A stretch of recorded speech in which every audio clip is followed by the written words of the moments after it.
Hello and welcome to the Shaken Up Show Playing Away, episode 10. Can you believe it that we've made it to 10 episodes? That's 10 away games since the 2021-22 pre-season began. And hasn't it been an adventure? This evening's guest is first team manager of our next away games opponents, Nelson, Andy Harrison, and he'll be joining us in just a minute. I'd like to just say a quick word on attendances. You've done brilliantly in the first three league games, especially the home game. 1,219 of you. Fantastic. Really well done. And without further ado, Andy, welcome to the show. How are you doing? I'm all right, thanks. How are you? I'm all right, thank you. Thank you for coming on. No worries.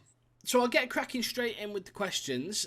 Can you introduce yourself, tell us about your role at the club and how you got involved with Nelson?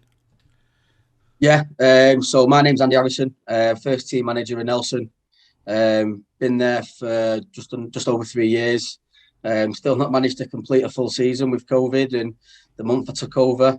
So this is hopefully my first full season. Fantastic. And can you tell, for those that don't know, where the club are and what the stadium's called? Yeah, so Nelson is a little town in Burnley.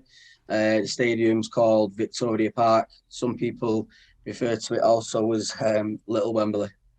Fair enough. That's it's good to know. And have the club got the stadium's got a nickname? Have the club got a nickname? We always ask. Yeah, this not many clubs do at this level. No, it's the ADMIRALS, Nelson. Admiral Nelson. Fantastic. I like that. I might have to get a hat for Tuesday night. Yeah, do yeah. Come down. Okay, so are there any other interesting facts about Nelson that you could fill us in? I mean, the fact that you're quite a new manager, you've not managed to get through a season, that's quite interesting. We're on that same sort of level. We didn't get through last season. Yeah. Anything else about the club that you think our fans would be interested to hear? Yeah, it was a long time ago. It was actually, I think, the same year that Nelson and Bury last met, but I did a bit of research before. But Nelson were the first team to beat Real Madrid in Spain, and they also beat United at Old Trafford in the Old Football League. And the last time I think Bury and Nelson played, you guys come out 5-0 winners. Something like 1924 or something. I had a quick history. That is quick some look history. Before. Yeah. Okay, so obviously, like we've already said, it's been a stop-start couple of years. Hopefully, we're past that. But in the last full season, where were Nelson? Where did they finish? Blimey, I think the last full season was 11th or 12th. That was the first year I came in. And then since then, like we've done 18 games, and then the next season 7 games. So it's been very, very stop start. But no, it's I'm looking forward to another full season at it, and hopefully we can improve on that. Oh, no, definitely. I mean, we're hoping we can get through as much of it as we can this year, if hopefully ideally finish it. So what can the fans expect from a trip up to Victoria Park on a Tuesday night then? It's a shame you come on a Tuesday night, to be fair, because on a Saturday, when the sun's shining, there's not many more picturesque little grounds in the league. We've got a row of terraced houses down one side. We've got a backdrop of some very, very large trees behind one goal and up the other side. And then at the top end is just like a bit of a kind of like a car parky kind of wasteland bit. But, it's very, very picturesque when the sun's shining. The pitch is absolutely unbelievable. You probably won't play on a better pitch all year. It's unreal. I can't even tell you how good it is.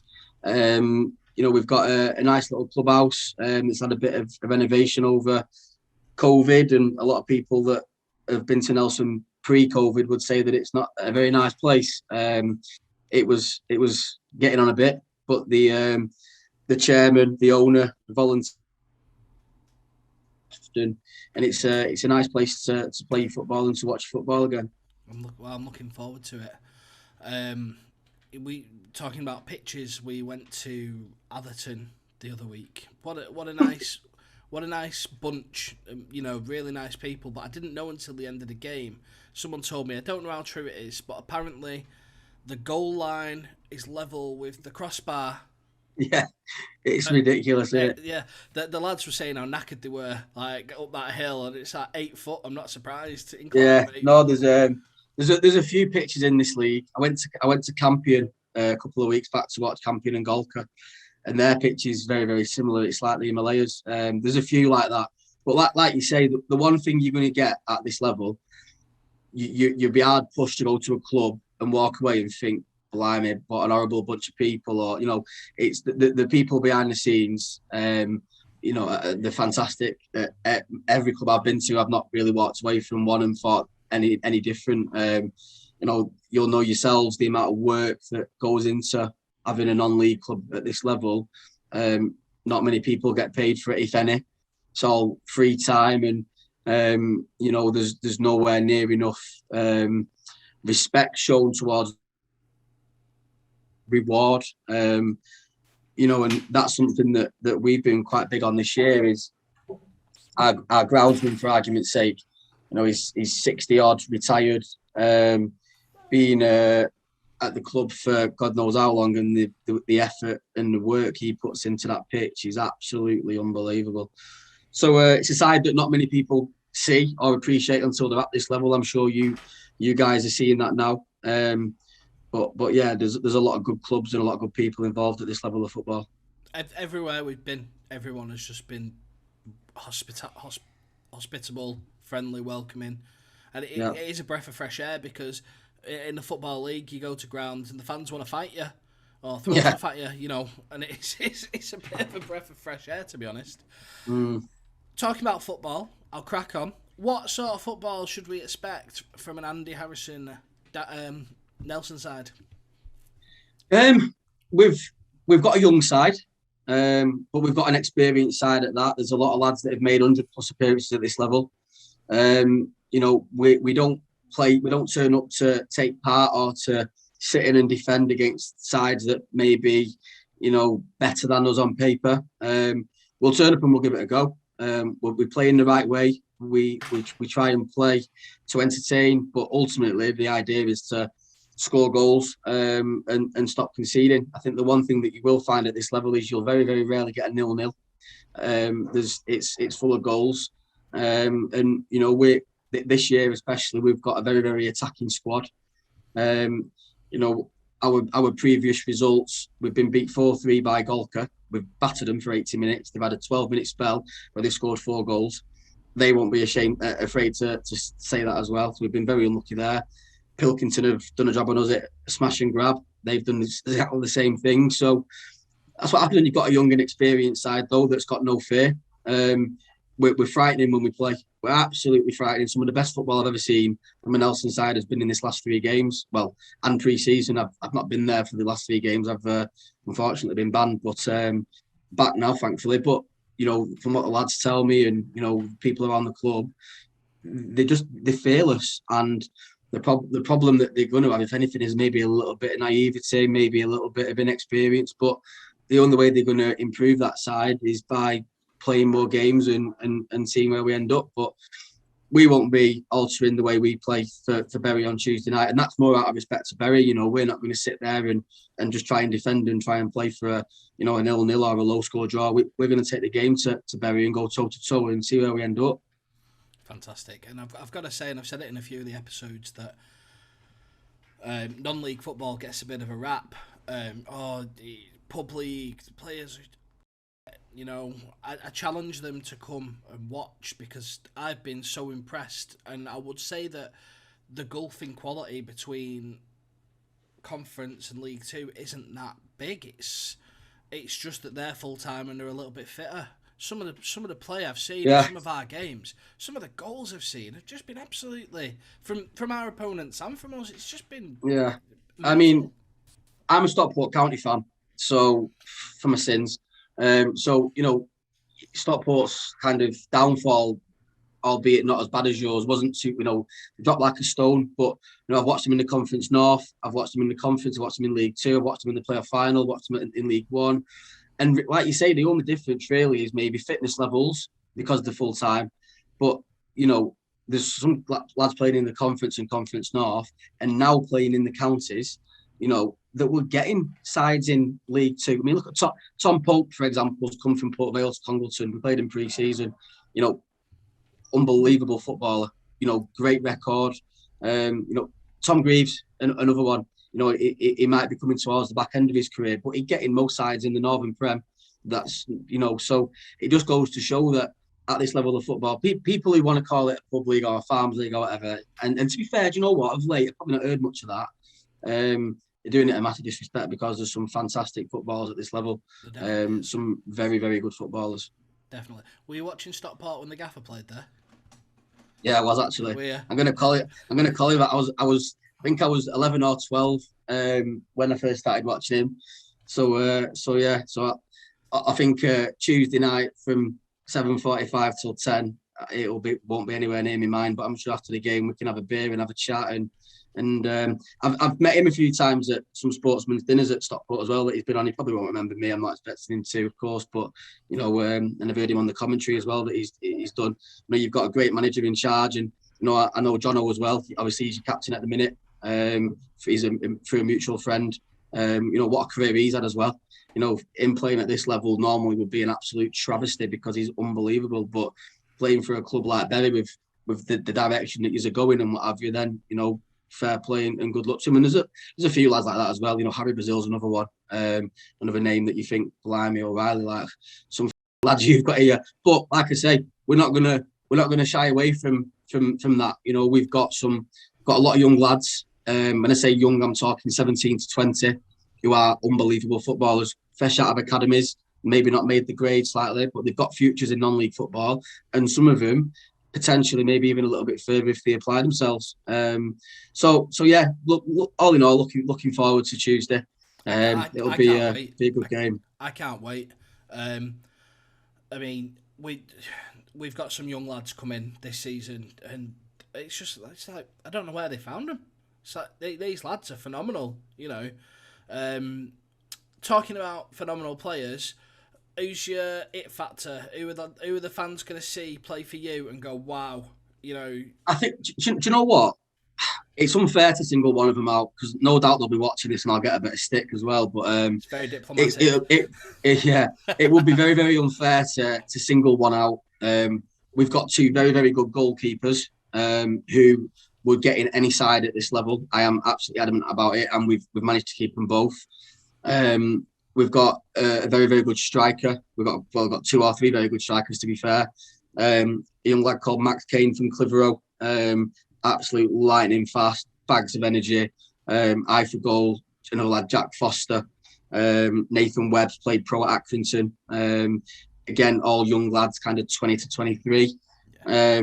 We've got some very, very good midfielders. A lad who's been on trial at Mac over the summer. Didn't sign there for whatever reason and has chosen us. Defensively, we've got lads that I've never seen be beaten in 1v1 situations and have got no right to not be beaten in 1v1 situations, but are so athletic, strong. We feel like this year we've got somebody for every position. There's no square pegs in round holes, and we've got a very small squad. We've got 19, 20, which at this level isn't a lot, but I would rather go to a Holker away, Galker away on a Tuesday night with 12, 13, 14 lads that are together than filling the bench for the lads that maybe don't. Do you know what I mean? So we've kept it kind of short and quite small for a reason. And if we can keep them fit, keep them together and build a bit of momentum and learn a few harsh lessons on the way, this side will do all right this year. And you've only got to look at our pre-season to show you that as well. We didn't play any duff sides. We didn't play anybody who came and took us lightly. We beat some very, very good sides. And with the performances so far have kind of mirrored those of pre-season. We just quite haven't got the result that we wanted in two of the games, and that just comes down to, I think, being a little bit young and not quite being as streetwise as we need to be. But the lessons, and at this level, you're going to get taught a lot of them, and if you can learn them quickly, you're laughing. And hopefully these boys have got a bit about them. But like I say, it's not fair to single anyone out. We have got some very, very good players, and you'll see that on Tuesday. And I'm looking forward to see how they fare. Fantastic. Now, I'm not going to ask you your score prediction. I've stopped doing that. But I am going to ask one last question. Do you think we're going to get a lot of goals between both teams? It's a tough one, that, because, obviously I've seen your previous results. You've had, obviously, 1-1 with Bacup. Bacup, I think, will be a surprise this year to a lot of teams. Bacup's probably my bogey side. Well, say bogey side, that's the wrong word. My kind of... they're the one that I look for, Bacup. Me and Brent have got a very healthy rivalry. I know a lot of that, I knew a lot of their lads last year, and they just seem to have got a complete brand new squad. And they've turned my head. They look like they're doing some decent stuff, and to keep you boys at 1 on Saturday and what have you, I think we're probably going to be as good as them defensively. I think if we turn up, we can score goals. I think you're going to get. It's going to be a very close game. I do think that, and I think that you'll find that a lot of the sides that play you this season, and rightly so, because of the crowd that they're going to get, will be kind of treating it a bit as a cup final, and naturally those energy levels and the quality levels will be up slightly. So it's not going to be anywhere near as easy as you guys may have hoped it would be. I don't think for a second that you thought that it was going to be easy. But no, I mean, don't get me wrong. As a manager, the worst thing in the world is having a goal fest sometimes, because obviously you're up and down, up and down, up and down. But from a neutral point of view, I just hope that there's a good spectacle on. I think there'll be a lot of good football played. The pitch will allow good football. It won't be a Route 1 game. It won't be, a big tackle game. It won't be a stop-start game. I think both teams will want to get the ball down and play.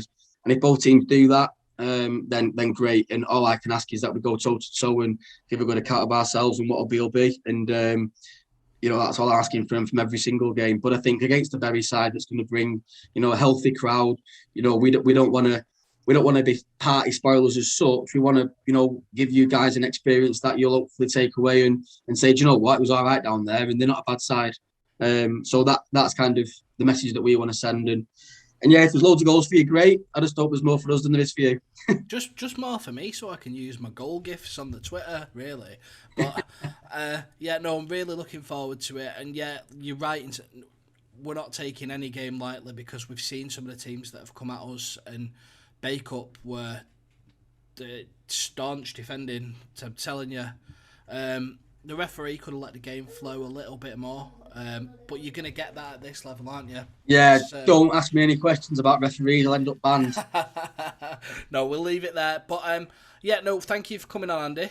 And no, thank you for having me. We'll see Been you a pleasure. Tuesday. Thank you very much to Andy for coming on the show. We look forward to meeting him on Tuesday night as we take on Nelson at Little Wembley. If you've got your tickets for the upcoming game to Campion, that's fantastic. We are, at the last count, only 89 short of the pre-sales for the first home game, so it looks like we're going to have another bumper attendance at the Newvent, which is fantastic. And if you've got, if you come into the Nelson game, that's pay on the gate, so you don't have to get a ticket in advance. So if you are travelling, come, sing loud, bang that drum, do us proud. From me and my guest host this evening, good night.